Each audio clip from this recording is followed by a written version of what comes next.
Choose ফাংশনটা আসলে মোটামুটি মজার একটা ফাংশন। আমি লিখলাম হয়তো এরকম যে sorry, my dearest you are the choose function in my Google sheets of life. ঠিক আছে, আমি এটুকু লিখলাম। আচ্ছা, লেখার পর আমি চাইছি এমন যে চুজ ফাংশনটা ব্যবহার যদি আমি করি, চুজ ফাংশন আমি নিলাম। নেওয়ার পর আমার বলতেছে এখানে ইন্ডেক্স। ঠিক আছে, ইন্ডেক্স মানে আসলে ইন্ডেক্সটা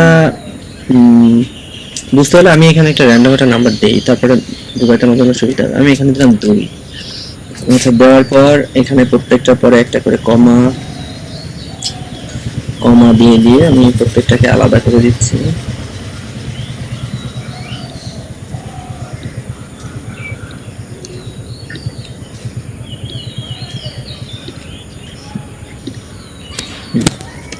দিলাম।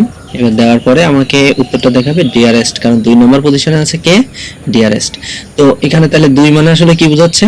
2 মানে বোঝাচ্ছে ইন্ডেক্সের যে পজিশন অনুযায়ী সেটা কোন জায়গায়।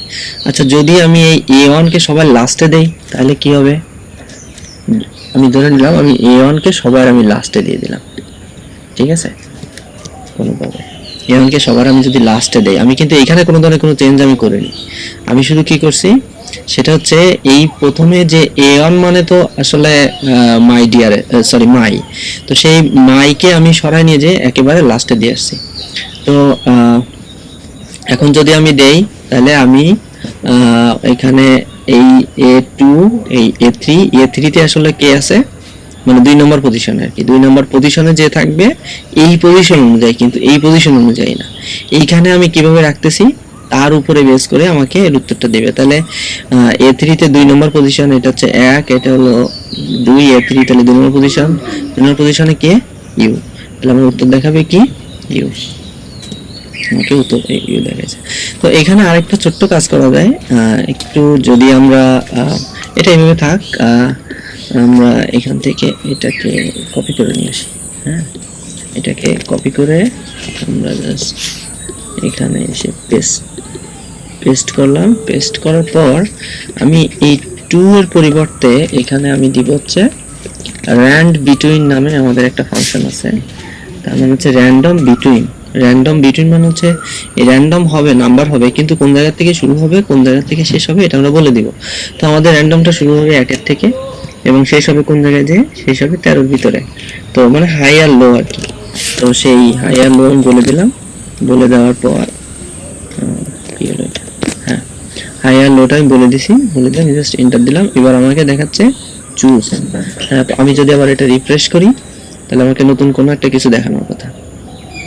এবার আমাকে দেখাচ্ছে ফাংশন। ঠিক আছে, কারণ হচ্ছে 1 আর 13 এর ভিতরে সে র্যান্ডমলি একটা করে নাম্বার প্রিন্ট করতেছে।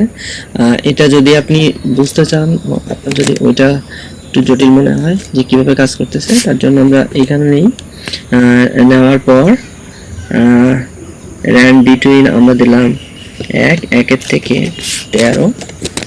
দেওয়ার পর আমি এখানে এন্টার দিই এবং এইখানে যে নাম্বারটা আছে, এইখানে এই যে পজিশন যেটা আছে এটা আমি এইখান থেকে না নিয়ে, আচ্ছা ওটাও ওখানে থাক, এখানে এইটাকে আমরা কপি করে নিয়ে আসি। আবার এখানে কপি করে নিয়ে আসার পর এর ভিতরে আনি, এনে এর ভিতরে পেস্ট করলাম। পেস্ট করার পর আমরা চুজের ভিতরে এর যে পজিশন, এই পজিশনটা আসলে এখান থেকে যেটা র্যান্ড বিটুইন যেটা আসবে সেইটাকে আমরা বলে দিলাম।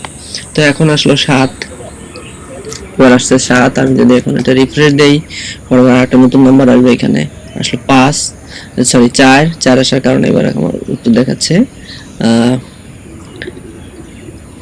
আচ্ছা, এখানে আমার মানে আসল কথা হচ্ছে প্রত্যেকবার সে আমাকে নতুন নতুন করে র্যান্ড বিটুইনের কারণে সে আমাকে প্রত্যেকবারই আমাকে নতুন নাম্বার দেবে এবং সেই নতুন নাম্বার থেকেই আমি আমার যে উত্তর যেটা হয় আর কি, যে পজিশন অনুযায়ী যে আসে সেই উত্তরটা আমাকে সে দেখাই দিবে। ঠিক আছে, আর তো এইখানে তাহলে কতগুলো নাম্বার দেওয়া যায়, এখানে দেওয়া যায় হচ্ছে ম্যাক্সিমাম দেখা হলো 29টা, মানে টোটাল, হ্যাঁ ম্যাক্সিমাম দিতে পারবেন আপনি 29টা। আর হচ্ছে তাহলে এই চুজ ফাংশন দিয়েও আপনি যদি চান র্যান্ড বিটুইন ব্যবহার করে কোনো একটা জিনিস, কোনো জিনিস যদি র্যান্ডমলি করতে চান সেটা কিন্তু আপনি করতে পারেন, এই শুধুমাত্র চুজ ফাংশন ব্যবহার করে র্যান্ড বিটুইন ফাংশন ব্যবহার করে।